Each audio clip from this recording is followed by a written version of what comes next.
Hello, and welcome to Mapping Sustainable Solutions with me, Kevin Thatcher. In this session, we're going to have an introduction to geographic information systems. Geographic information systems, or GIS, underpin all types of spatial analysis. They give us the ability to look at data in new and interesting ways, and to be able to display our data in a way that can help us to develop ideas and to share those ideas with other people. So the learning outcomes for this session are that you'll gain an understanding of what a geographic information system is. You're going to see some examples of how GIS is used in many aspects of life. We're then going to go on to download, install and run a GIS system and be able to download geographic data and open it within a GIS system. So, we're going to try and answer the question, what are geographic information systems? A quote here from Longley, Goodchild, Maguire and Rind in their book, Geographic Information Systems and Science. Almost everything that happens somewhere. Knowing where something happens can be critically important. So geographic information not only tells us why events have occurred, but when those events have occurred, and also where those events have occurred. Now this could be something as simple as just mapping the distribution of a plant or an animal that we're investigating.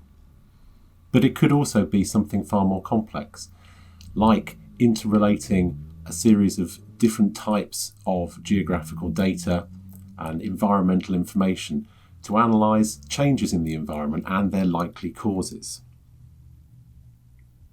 So what is a geographic information system? Well, geographic information systems are built up of a series of parts. Approximately 4 usually make up any system that we're going to use. So the first one is geographic information. So information about place, about where things are, and then recording data about what those places are. And all of that is stored in a database. So all geographic information systems have at their heart a database system. And that will work exactly the same as any other database system in that you can perform queries on the data, you can search the data, you can sort the data, and you can also perform analyses on it. You can use mathematical functions. The second part of a GIS system is a visualization system. So the basic function of GIS is taking geographic data and other forms of data and then displaying it in some kind of usable form.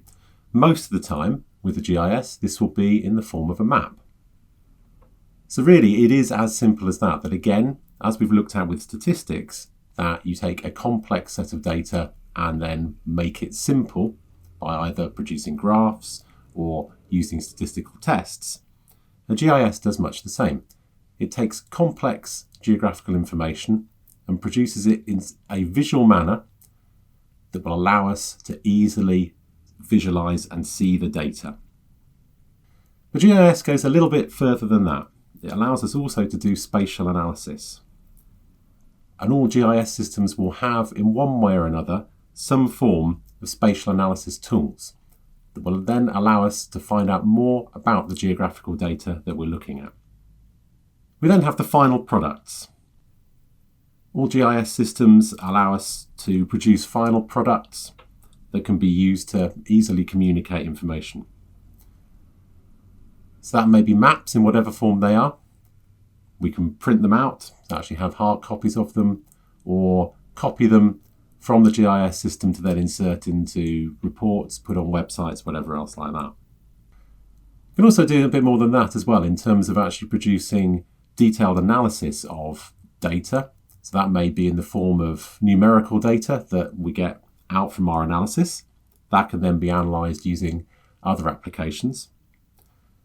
And we can even do things like producing standalone apps, things that will then be able to distribute our geographical data without having to use a more complex or fully functioned GIS system. So let's look at a few examples of geographic information systems. Probably the one that we're most familiar with would be digital mapping. Something as simple as here, Google Maps, which includes basic geographic data, where roads, buildings and things like that are, with then also additional layers of added content.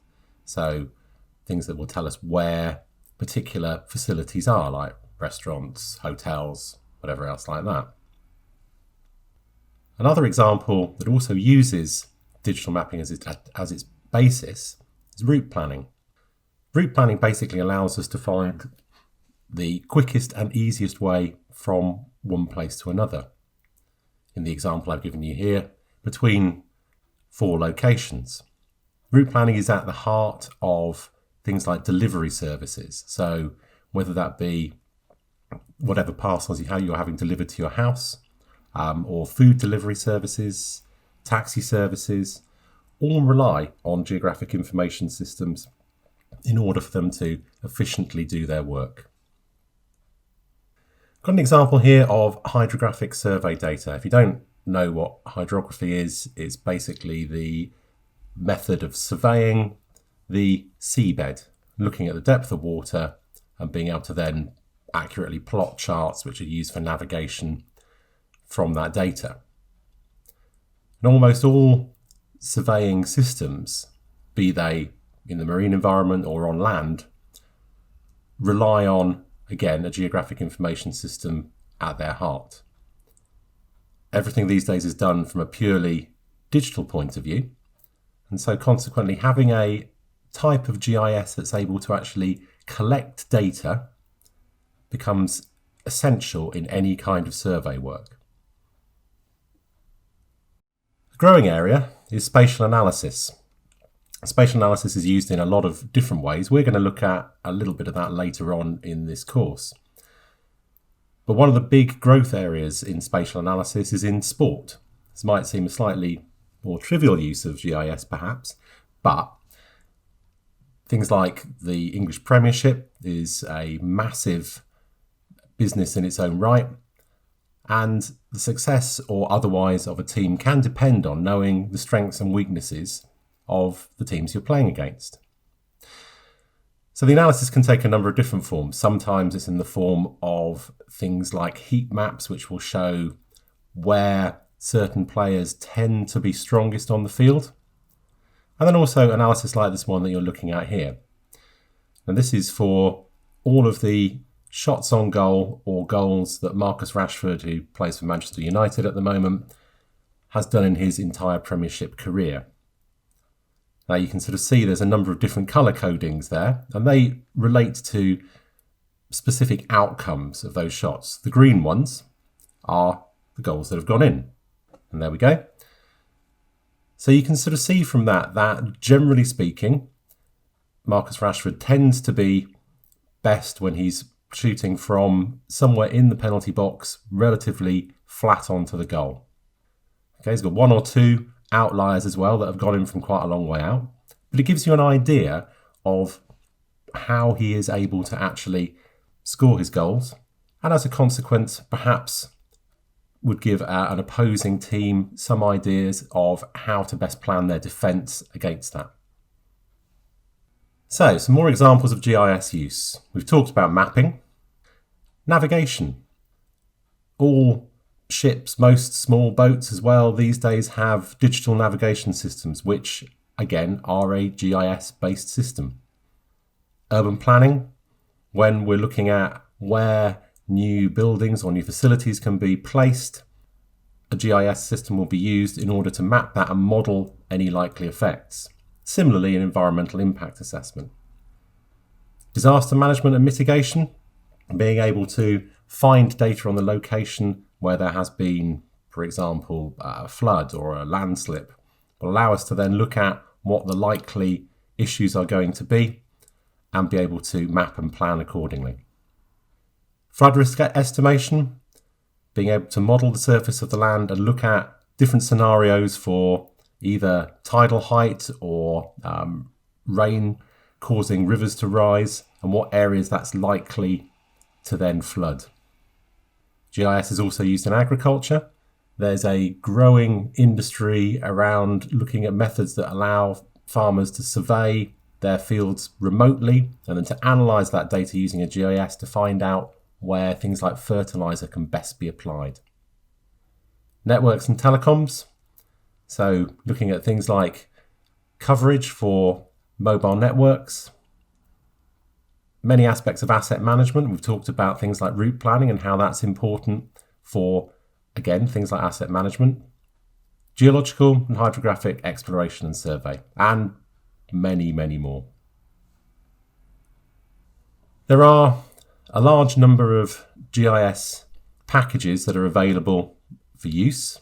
A number of them are commercial. Probably the original one that most people perhaps would have used at one time is ArcGIS, produced by Esri. It's a large, very heavily featured piece of software and is in some ways an industry standard.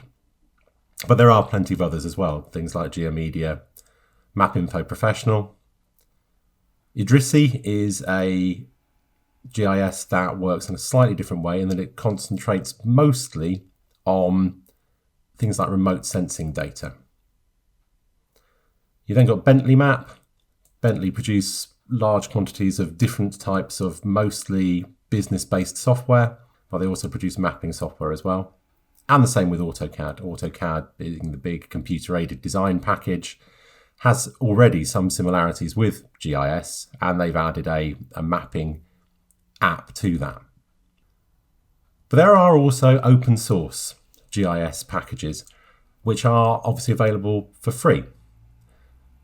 So top one, QGIS or Quantum GIS, is probably the one that most people who are using open source software are currently using. There is then Grass GIS, part of which is now incorporated into Q, Saga GIS and Diva GIS, and a whole host of others as well, all of which have things in their favour and probably also all have things that they are less good at. So in the following sessions, we're going to be using QGIS. As I've said before, it's pretty much an industry standard for open source GIS. It has pretty much all of the functionality that you would expect to see in the big professional packages, and does also have the added advantage that it supports a large number of plugins which are developed by third parties, by users, to do specific additional tasks. And this adds a lot of extra functionality to it. The likelihood is, whatever type of analysis you're trying to do in QGIS, that somebody else has probably already had to do that and may have developed a plugin that will help you with that particular application. So looking at the course content for the rest of the course, we're going to go through a number of different things. We're going to look at how to get QGIS up and running. We're going to look at how you can open files in it and view maps. And then we're going to take those maps and we're going to turn them into some high quality outputs that you can use then to insert into a report in exactly the same way, perhaps, as we did with using things like Google Sheets, with producing graphs and things that could then be copied and pasted into reports. We're going to look at databases, the underlying data underneath the maps, and what we can do with that, how we can then use database functions in order to query our database, perhaps do searches based on it. And we're then going to spend some time looking at cartography and thematic maps. Cartography is essentially the art of producing a map, how you make it work effectively as a visual means of communication. Final thing we're going to look at is spatial analysis, how we can use different techniques in spatial analysis to find out things about the data sets that we're looking at. So, reviewing our learning outcomes. You've gained an understanding of what a geographic information set is. You've looked at some examples of how GIS is used in many aspects of life. And in the following tutorial, you're going to download, install and run a GIS system, and we're going to look at how to download geographic data and get that open in a GIS.